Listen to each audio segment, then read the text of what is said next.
Hello, everybody. I am Mrs. Poppet, and this is my place. Oh, I'm so happy to see you came back for part 2 of The Green Snake. When we left off yesterday, if you remember, Dorugly had invited her mother and her sister to come see her palace in her new kingdom. When they got there, they didn't believe that she actually had a husband, and they started teasing her. Well, let's see what happens in part 2. Finally, Dorugly told them the truth. They talked and talked and talked until Dorugly began to worry. She said, "I've never seen him, yet every word he says proves how good and charming he is. And in 2 years, I'll see him. I'll even be freed of old Mag's curse, and I'll be beautiful again." "Poor simple fool!" cried her mother. "Do you believe a promise like that? He tricked you into marriage. He's probably a monster of some kind." While her mother was there, Dorugly defended her husband. But when she sent her mother home loaded with rich presents, she worried. She was confused and curious. One night she took a lamp and lit it to steal a glance at her dear husband. One look and she shrieked, "Ah!" in dismay. It was no young prince at all. It was the green snake. He was heartbroken at her cry. "Why do you treat me so badly, though I've loved you so well?" he asked sadly. Dorugly heard nothing, for she had fainted with fright. Green Snake disappeared. The dolls came running. They tried to calm Dorugly, but then a doll watchman arrived with bad news. Old Mag had just sent a fleet of warships manned by marionettes into the port. The dolls fought bravely against the marionettes. Punch led Old Mag's army, and Judy led her fleet. To amuse herself, Old Mag let the battle rage for a while. Then she waved her wand. The dolls vanished. The pretty city, their parks, the palaces, houses, all fell into dust. Only Dorugly remained, and was at Old Mag's mercy. And of mercy of Old Mag had none, and Dorugly was soon to discover that. The marionette army brought the captive queen to the old fairy. "Queen, we have met once before," the old Mag snarled. "I was insulted once on your account." "Haven't you punished me enough? It wasn't my fault," said Dorugly, "and your curse of ugliness has already done me great harm." "You talk too much," said Old Mag. "Punch, get me that pair of iron shoes. Put them on the queen." Punch brought a pair of iron shoes as narrow as your finger. He had no pity but jammed Dorugly's feet into them. Then Old Mag handed Dorugly a horrid spindle wound with a tangled mass of spider webs. "Spin it strong and fine and straight, and hurry. I want it done in 2 hours. "But I don't know how to spin," said Dorugly, "but I'll try." They pushed her into a dark cave and shut its opening with a rock. Dorugly tried to spin. 100 times the dirty webs broke under her touch. Patiently she tried over and over, but it was no use. She thought of the happy life her curiosity had spoiled and wept. Suddenly came a voice from nowhere. "My queen, you brought misery on yourself and me, but I love you, and I won't let you suffer. I've one friend left.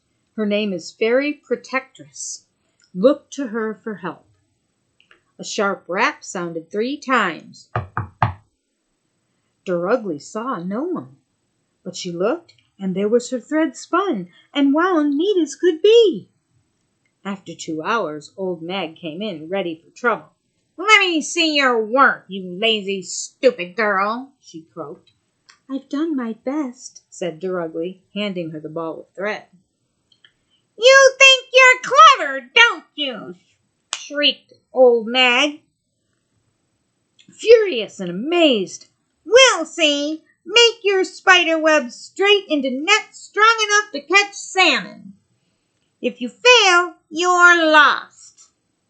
"But, my lady," said Dorugly, "even flies can sometimes break spider webs." Old Mag went out unheeding.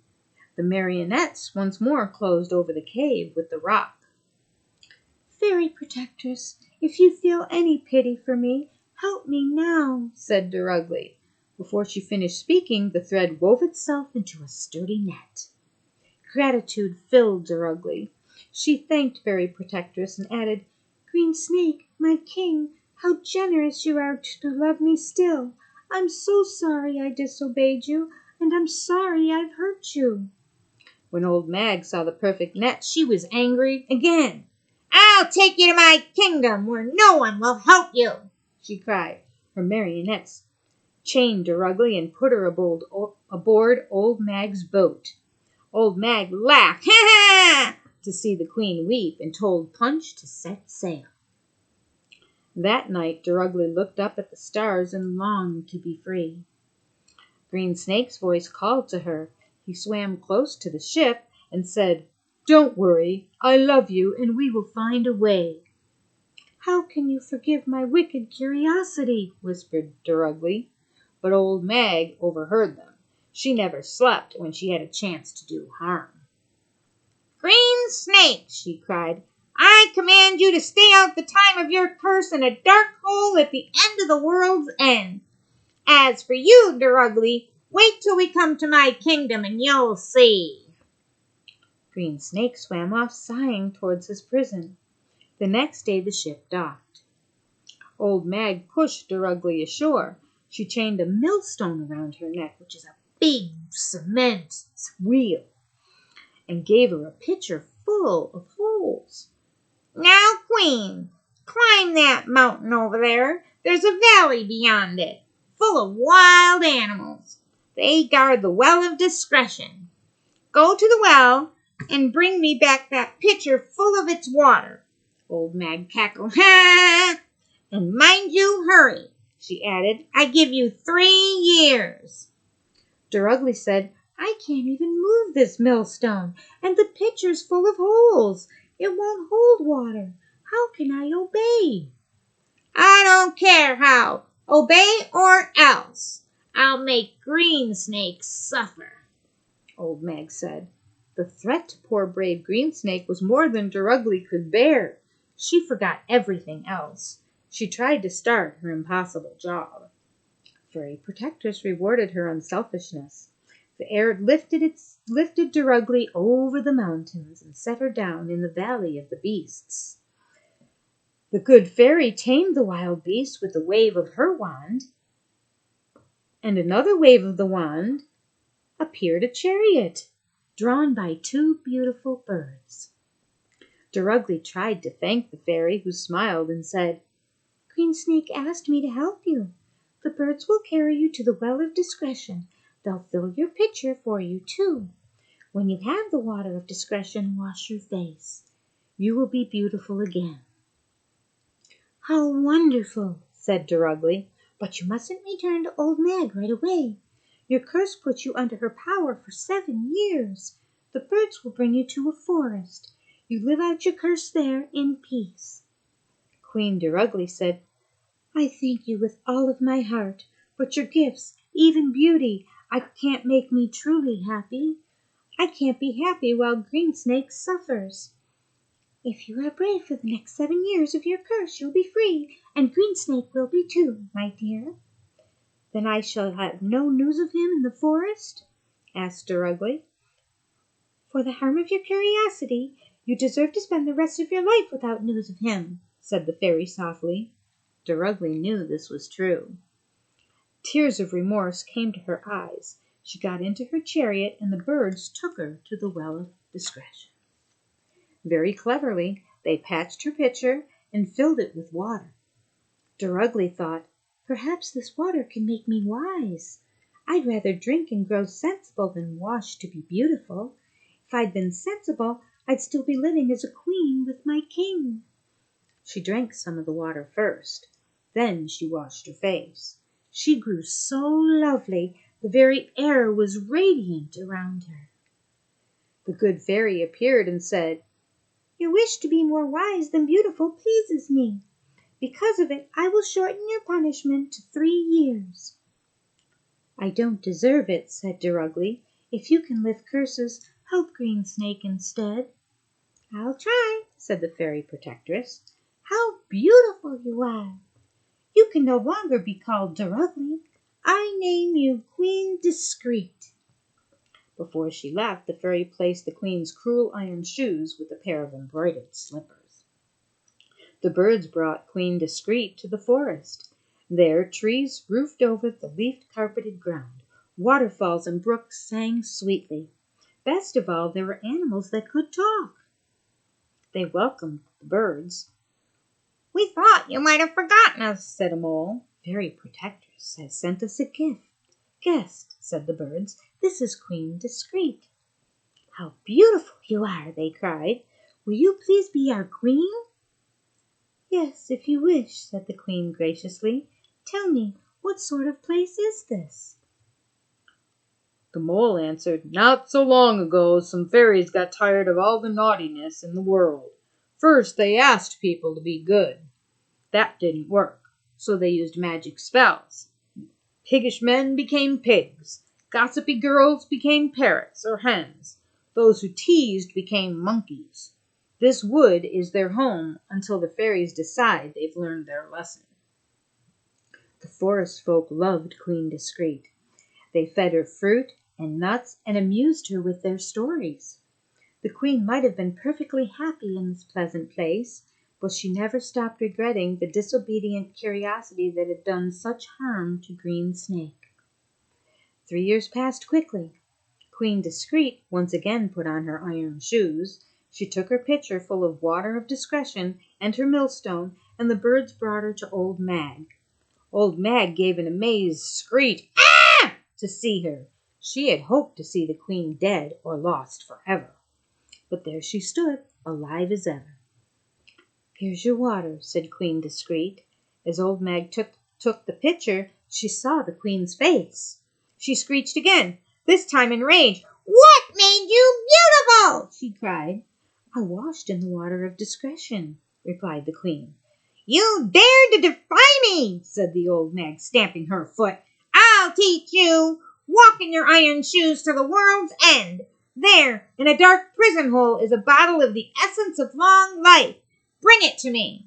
I forbid you to open the bottle. If you disobey, your curse will last forever. Tears came to Queen Discreet's eyes. Old Mag saw them and laughed nastily. Run along, she sneered. I know you love to obey me. The queen walked a long way, not knowing where to turn to find the world's end. Tired at last, she laid down and dreamed of Green Snake. Fairy Protectress appeared and said, Queen Discreet, do you know that you can free Green Snake from Old Mag if you bring her the essence of long life? I'd go if I could, said the queen, but the essence of long life is in a dark hole at the world's end. I don't know how to get there.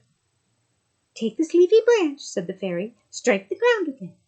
Thankfully, the queen obeyed. The earth opened before her. Down a dim path she went into a dark hole where Green Snake was imprisoned. She was still afraid of snakes, but she went bravely ahead. Her courage was rewarded. She came upon the handsomest young man she had ever seen. She knew then that this must be Green Snake. He was so dazzled by her new beauty and so glad to see her that he was speechless. Their hearts brimmed with joy. They asked the witch who had guarded Green Snake for the essence of long life. She gave the queen a bottle. Its cork was loose, just to tempt her curiosity. But Queen Discreet had learned her lesson. Never again would curiosity make her do wrong. The king and queen hurried back to the Old Mag. Old Mag took the bottle of essence of long life and drained it dry in one gulp. It did her so much good that she forgave her enemies. With a wave of her wand, Old Mag built up Green Snake's ruined kingdom, the dolls and all. Then she sent Green Snake and his beautiful queen home. There they lived merrily 20 times longer than their miseries had lasted. Isn't that just a wonderful story? And it shows us that, if you really keep trying and you've made a mistake and you're really, really sorry for it, that you can sometimes make it better. But it also shows us that being curious and looking into something you shouldn't can have very bad consequences. The queen and the king learned that the hard way. So hopefully you won't let your curiosity get the best of you, and you will always be ready to try hard if you make a mistake to make things better. Anyway, I'll see you next time. Bye.